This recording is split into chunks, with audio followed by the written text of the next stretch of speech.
There you go. Okay, so he turns the TV on. Yep. All right. It's now 6 p.m. and March 8th meeting of the CDA. Please come to order. Sean, would you take roll call, please? Wayne Clark. Yes. Karen Gale. Here. Don Niemer. Here. Alderman Haas. Here. Jerry Motter. Here. Jim Lozinski. Here. And Alderman Weigel is not present. Okay. We do have a quorum. We have a quorum. Thank you. First item on the agenda. Can we have approval of the minutes of the February 15th meeting? So moved. Second. It's been moved in second. Any additions or corrections? If not, everybody please say aye. Aye. Opposed? Minutes stand approved. Item 2, resolution to approve amendment number 2 to the staging and grading temporary easement agreement between the Community Development Authority of the City of West Dallas and the Mandel Group Incorporated for Phase 2 of the market development south of National Sona. Patrick. Mr. Chairman, members of the authority, we continue to negotiate with Mandel for the adjacent lots on the site. If you might recall, late last year we approved the Sona Lofts development, which is under construction. Precast has recently been laid on the underground parking, and they're starting to go vertical in terms of the apartment building. But we continue to discuss what we call Makers Row 1 and Makers Row 2. This is an older kind of layout with the two buildings, but you get the sense of the two parcels of land. They're looking to do both of these simultaneously, or maybe a little bit a month or two apart, but to start the process. We are in negotiations on the development agreement. We have that on the agenda for closed session to talk a little bit further on the status. But what this is when we did the Nona project, or Sona, we said we wanted the developer to stay on the clock and keep moving forward.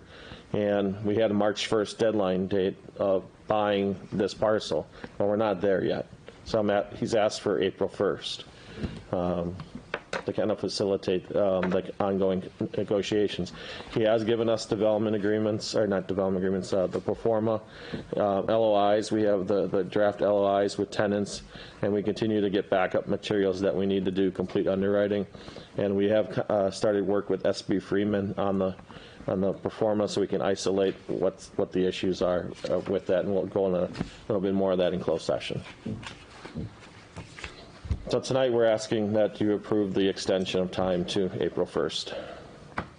I move approval. Is there a second? Second. Then move for approval and second. Is there any further discussion? If not, all in favor, please say aye. Aye. Opposed? Resolution passes. Item number 3, resolution to approve a letter of intent between the Community Development Authority and Balm Revisions, LLC, for the property located at 6771 West National Avenue.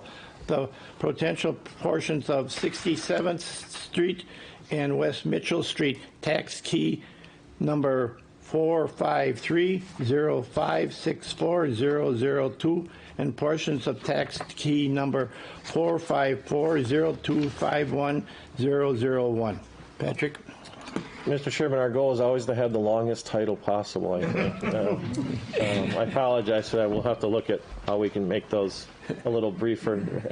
I'm going to turn this over to Sean, but you might recall we've been working on 6771 for some time. The CD owns the property. It's a 40,000 square foot industrial building that we have an historical, I believe the part 1 and part 2 have been somewhat approved. Part 1, yes. Part 2, maybe in theory. Submitted. It's been submitted, not approved yet, for historical tax credits, which is a big equity part of the project. We had an LOI before with before COVID. And right when COVID occurred, everything stopped. They said we have to focus on our current projects. We can't take on something like this because... So we re-engaged them in terms of developer. And I'm going to turn it over to Sean, and he'll highlight where things are at in terms of this discussion. So yeah, we had talked about this last month. We've come back with Balm Revision on this property, and they've since proposed this letter of intent. It's to last 60 days. It creates a kind of an exclusive negotiating period where you don't talk to other developers, and we'll work through hopefully through a development agreement with Balm Revision. The main things they're working on right now and doing their due diligence are They had gone through the building pre-COVID to tighten up the construction costs and understand how big of a project it was, and they just want to revisit that to make sure that they have that number, pinned down. And so they're working with C.G. Schmidt. In fact, we're going out opening the building up for C.G. Schmidt tomorrow to go out and take a look at the building. They've already been reviewing the documents, the estimates and things like that along the way. So that's the main thing they're working on now. And then the other part of it is working on finding an anchor tenant for the building. So they have some good candidates and have created some good traction in that regard. As we work with them, we're going to see their pro forma and things like that, and we'll be sharing that with you. The big challenge on this is the timing. It takes a long time to do these historic tax credit, new market tax credit projects to get from start to finish. So locking in a tenant, for a period that 2 years before something's going to open, the doors are going to open on something can be tricky. So there's going to have to be, in order to get the project on the road, there might have to be some sort of guarantees in regards to some of the tenancy in order for them to be able to go to a bank and get financing. So we'll talk about that, as we get the numbers in from the developer. But really, letter of intent just gives them 60 days to really spend more time on the property and know that, it's their sort of shot at it. We will be back next month with definitely more details, and we can also talk a bit about it in closed session.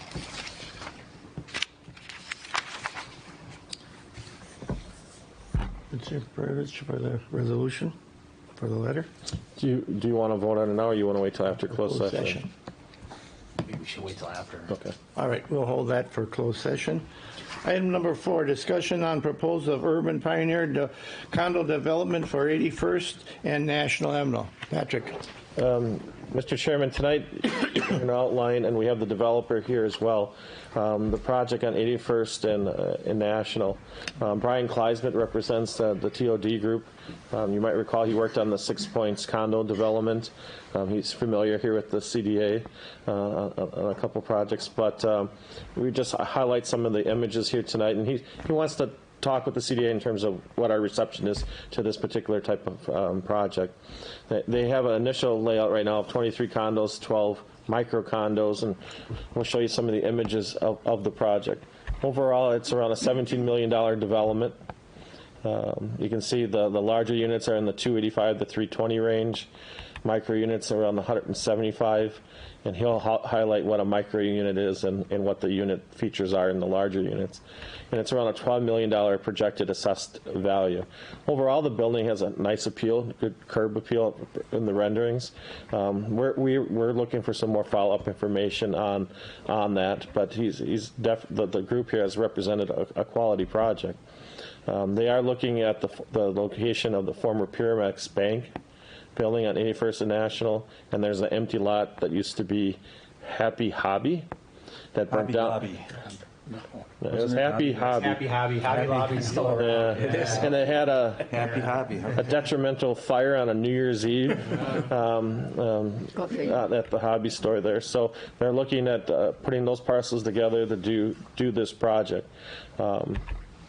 Here's some of the images of the layout of the units and images that they've provided to us in terms of design. It's very modern, and one of the unique things is it has a sustainability feature with solar on the roof. I know that image looks kind of unique in itself, but their goal is to put solar. Each of the units will have, I think, some sort of battery system that they could draw. I don't know how it all worked, but it's a sustainable feature it's something different than most of our projects that we have in our city. Here's more of a little bit of the street layout and the landscape plan around the building. Again, it fits right into the corner of 81st, adjacent to the, what's the senior community on the 70s? Heritage. My mom and dad. Yes, Heritage. Yes, the name was for some reason slipping in my mind. I was thinking Pioneer Community, but it's the Pioneer neighborhood. That's where you get the Urban Pioneer name from for the project. here some more. With the elevations up there, I'll turn it over to Brian Kleisman here tonight to present his group You're and doing a very good job. the images here. Brian? Well, thank you, Patrick and Sean. Nice to see you.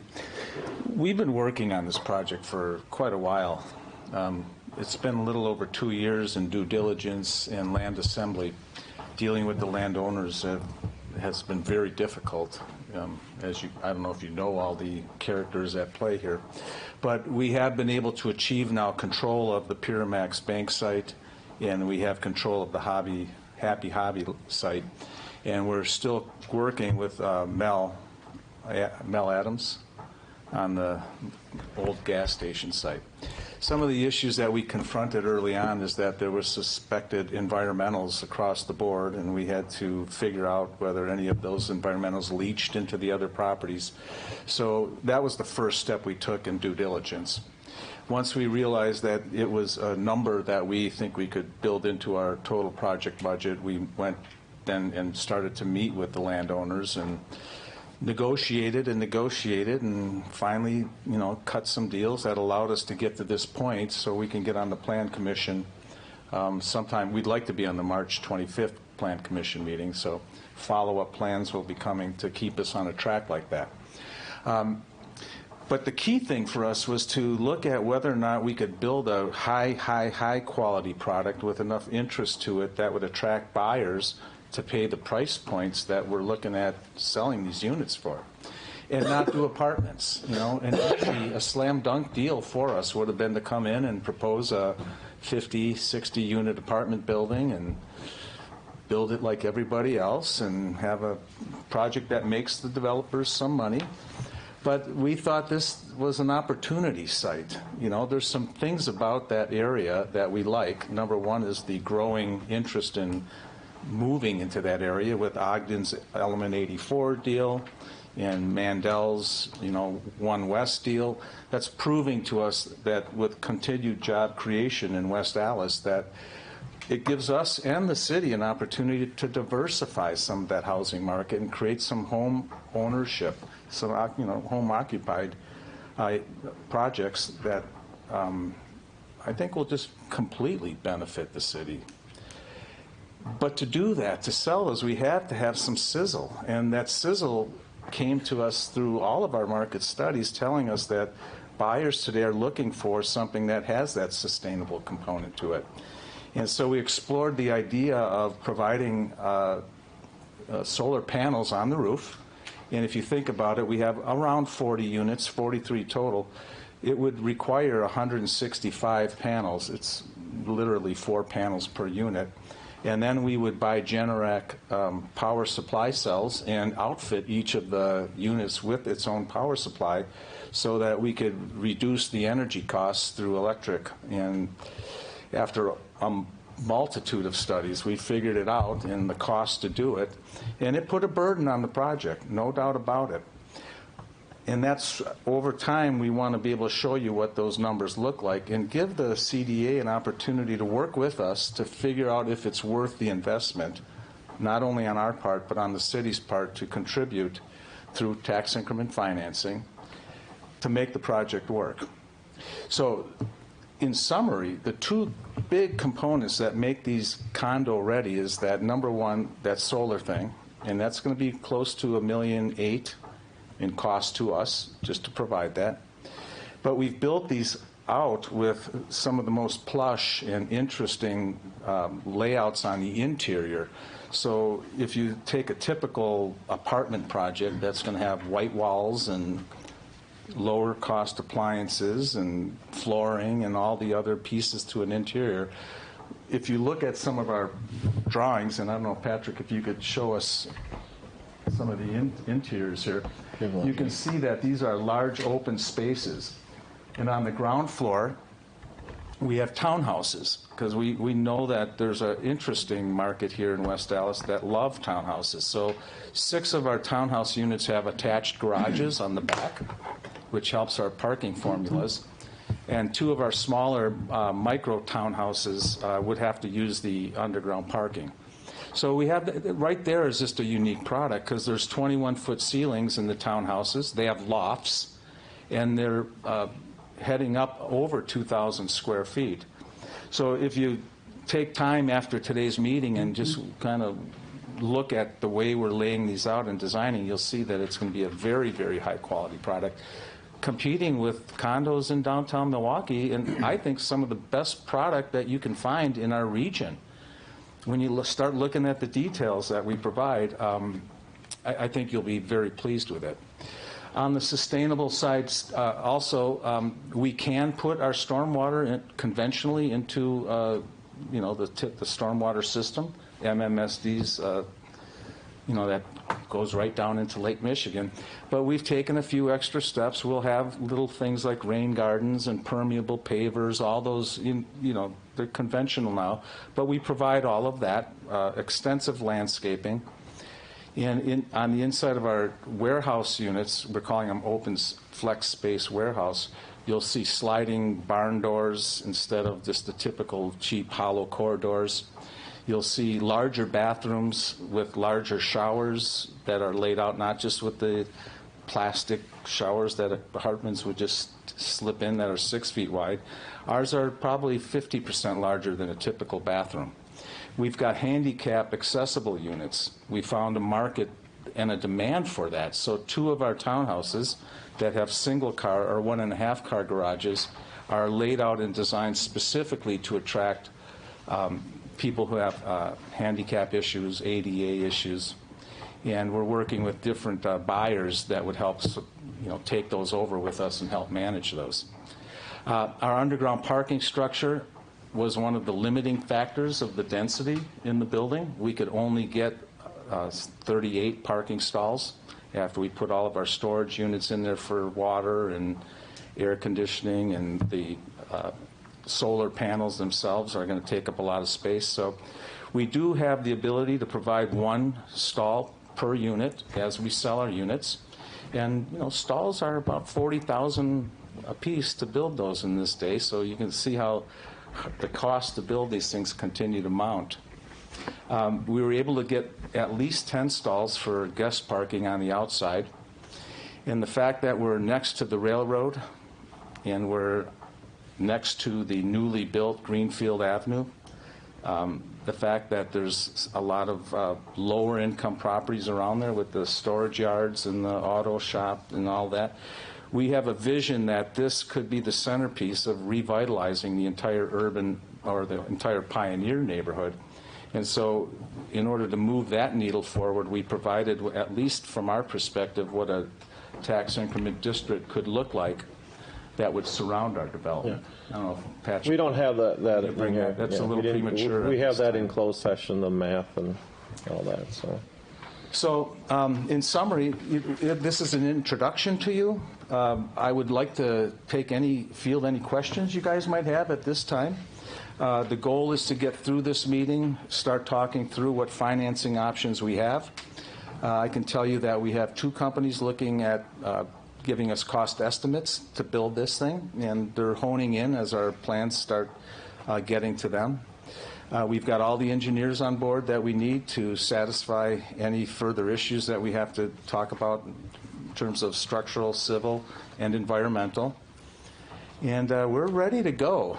Now, admittedly, we're a little nervous with the supply chain issues that we're dealing with because our construction numbers are inching up every time. It hasn't gotten better in the last 3 to 6 months. But we are anticipating that sometime in summer and early fall, those numbers are going to continue to ratchet themselves back down. Hopefully some of our inflationary problems are going to get balanced out, and we can get a shovel in the ground, God willing and city willing, sometime in early fall of this year. We're thinking September, October. We know it's about a 10-month construction period. The fact that these are condominium units and not apartments means that we can pay off the construction loans within 2 years. Our absorption rate, we think, will be about a 2-year span. We expect to sell quite a few pre-sales through the construction process, and our marketing team is actually already starting to gear up and get ready to put these on the market so we can get some early pre-sales going. And I think I'll leave it at that for now and open it up for any additional questions you might have. Any questions? I was just, can you outline what a micro unit is? Okay, yeah, I didn't speak to that. Right. But a micro unit is just a small unit. Like a studio is some of the typical language you hear in small units. Studios are usually 800 to, let's say, 900,000 square feet. These micro units are like 600 square feet, 500 square feet. And they're designed to attract a marketplace where someone wants to own. Typically, it would be a single person. But we outfit them with Murphy beds. And that's another one of the interesting things about our condo project is where we provide ample bedrooms and bedroom space for 1 and 2 bedroom units. We also use the flex space concept where we build in Murphy beds into all of our units so that you can provide a third bed or a guest bed. And that kind of meets the way housing and condos are being built these days, with Airbnbs being prevalent and the ability to buy a unit and use it for an income property. All those things are what are attracting people to West Allis and to this location, and it's because of the nature of the building and the nature of the product that we're trying to provide. And with your help, I think we can do that. Any questions? Any aldermen out there have any questions? If not, okay. Well, thank you very much for the presentation. Appreciate We're looking it. forward to see what develops in the future on it. Okay, well, our next step will be at the Plan Commission, and we'll continue to work with the internal staff and Patrick on the financial side of the deal. Thank you Thank very you. much for listening. Yep. Yeah, thank you. All right. I think it's exciting to see a condo proposal. We haven't had Right. a concept like that in Right. a little while, so it's like Brian mentioned, a diversified approach to housing. I think there is a market maybe out there for the tiny home kind of concept. If you call it micro unit, I call it tiny home. There are people interested in that. They want to reduce their what they call a carbon footprint in life, so there could be a nice approach there with that project. Well, nobody else has done this. Yeah. So it would be somewhat, every developer that probably has presented their products to you have said they're unique and they're catalytic.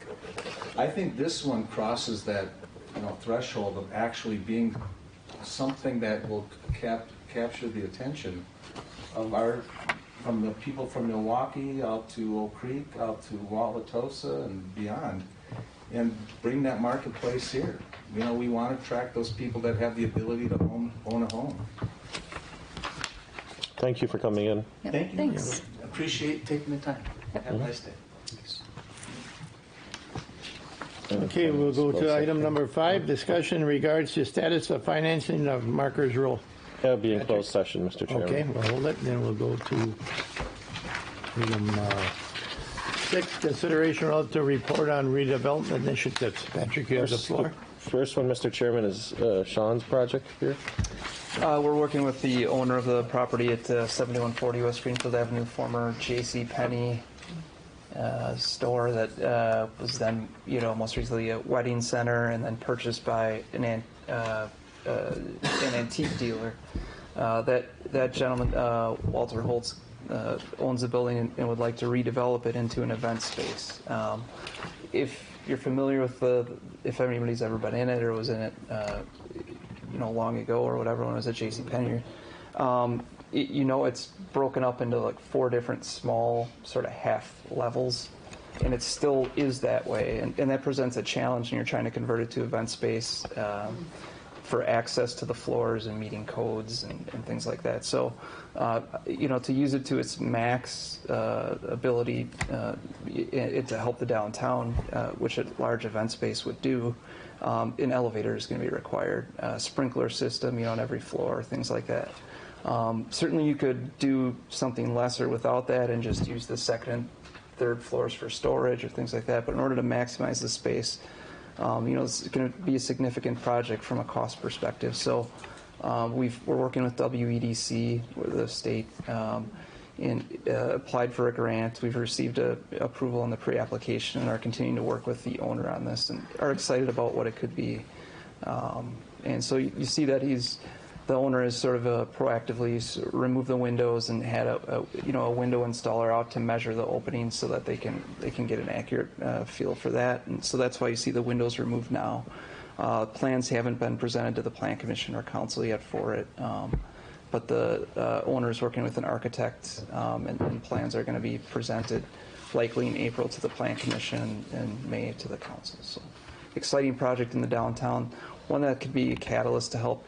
If you think about when you go to an event space, you might go to a wedding from out of town, you're going to stay at a hotel, you might check out the city that you might not otherwise have gone to. So it's a nice use in our downtown. Just as we started out with the CDA presentation, motor castings, the demolition has commenced. I know we've been monitoring that. And the last, I think, meeting we talked about, they were waiting for a letter from the health department to address a vermin issue. We've made it through that process, and demolition has started, which is a good sign. I know this is commonly asked project, 16th and Morgan. That's where Wayne wants condos. Well, we're working on that. So we submitted a site investigation report to the DNR. I believe it was last year it was filed. And the DNR has been reviewing that site investigation report and came back and asked for some vapor testing on the site. We've done that. Vapor testing was done last week. And the area, which it was news to me, I thought it was in this corner, which is historically where we had some hits. The hits were in this area.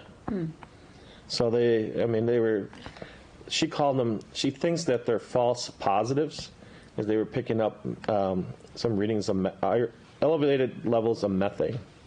Now, it could be coming from our site. It could have been just a false reading. She hasn't had those before, but the DNR is asking, she has to come out and probably do more canister tests, and they're going to do that testing and get that addressed, and then the site investigation report will be approved by the DNR.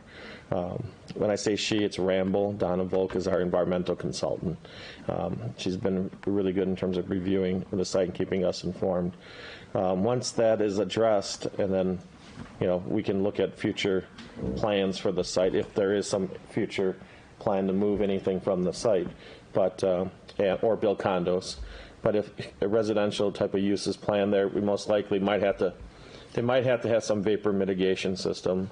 I don't know about basements, but things like that will have to be addressed in the planning process. It's a little early yet on that determination, but those are just things, once they get all the calculations to determine what has to happen. The DNR could say, well, we don't want basements there. Right. That's just what the DNR will do, or a vapor mitigation system. So when I say that, there's either a barrier that goes down, like a thick membrane, a rubber membrane that they can put down, and they put PVC pipe underneath the building. And sometimes you might see this at some places where it curls up. It's not. It looks a lot like a laundry, like your dryer. Some of the more venting, but that's how it'll blow out through that. Like it sucks it out like radon, and then sends it out. Or they run it out through the roof line, so it's above everything. So, okay.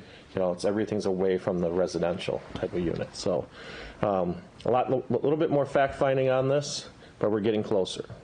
And I think as things might progress with other plans in the city, we'll have this all worked out so we can connect all the dots. So, Jim, go ahead. Is this is the yard that we have now, right? Correct. Not the Correct. corner?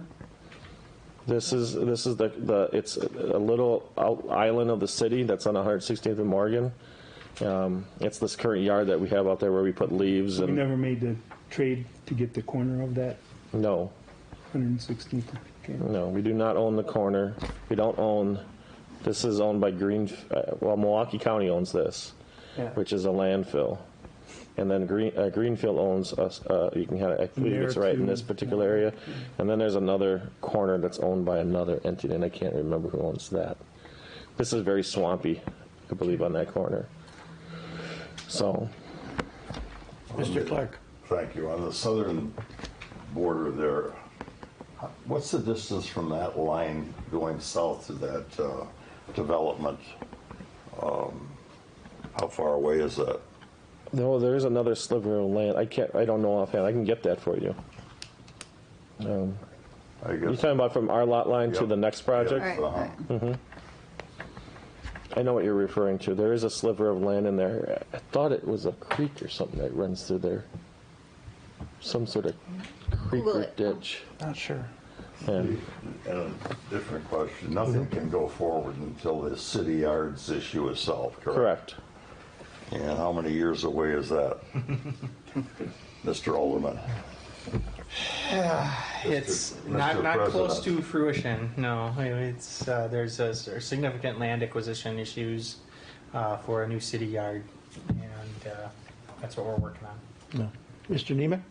Patrick, do you know what our neighbors are doing? Milwaukee County and Greenfield?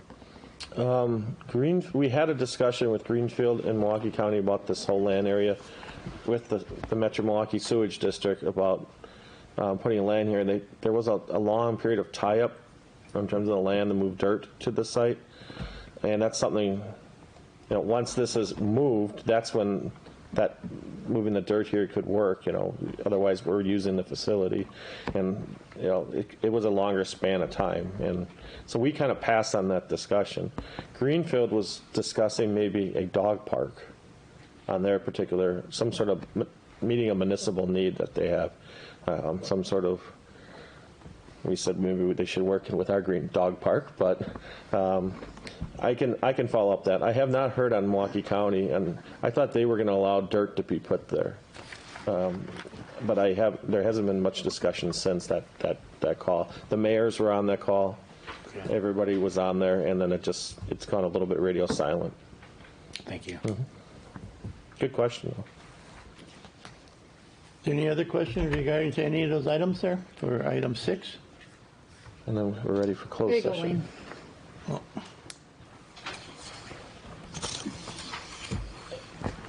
Oh, you Googled it, huh? I Googled it. I was trying to measure distance on Google Maps. Also. I wasn't going to be able to do that, but it gives you a perspective of. So it might be bigger than you think. All right. Thank you. Just on a side note, we know of the developer that built those in Greenfield. That has come up in a discussion recently, the type of unit where it's there's the, a townhome. So we're going to try to reach out to them as well in the meantime, just to see what Yeah. kind of discussion we can have. Who knew I was so technologically But they have built that similar style, I think, in Menominee Falls, Greenfield, and there was another location. They're all called the Glen. They're all of called, something. yeah, they're all called the Glen. So that's why it's Glenview is the road. Glenview. There's Glenview and Menominee Falls and Glenway. It's Glenway. Glenway. Yeah. Glenway. So that's the name of their type of style of development. So. All right, well, we'll have to see what develops on it. We'll now Closed move session. into closed session. For agendas items 2 to 5, the committee convened in closed session prudent to provisions of section 19.85/1/E the state statutes for the purpose of delivering, investing public funds whenever competitive or bargaining reasons require a closed session. The committee can reconvene in open sessions after completion of the closed session to consider the balance of its agenda. Can I have a motion to go in closed session, please? Second. Been moved to go in closed session. Sean, would you take roll call, please? Wayne Clark. Yes. Karen Gale. Aye. Don Niemer. Yes. Alderman Haas. Aye. Jerry Motter. Yes, And Jim Lozinski. Yes. we are now in closed session.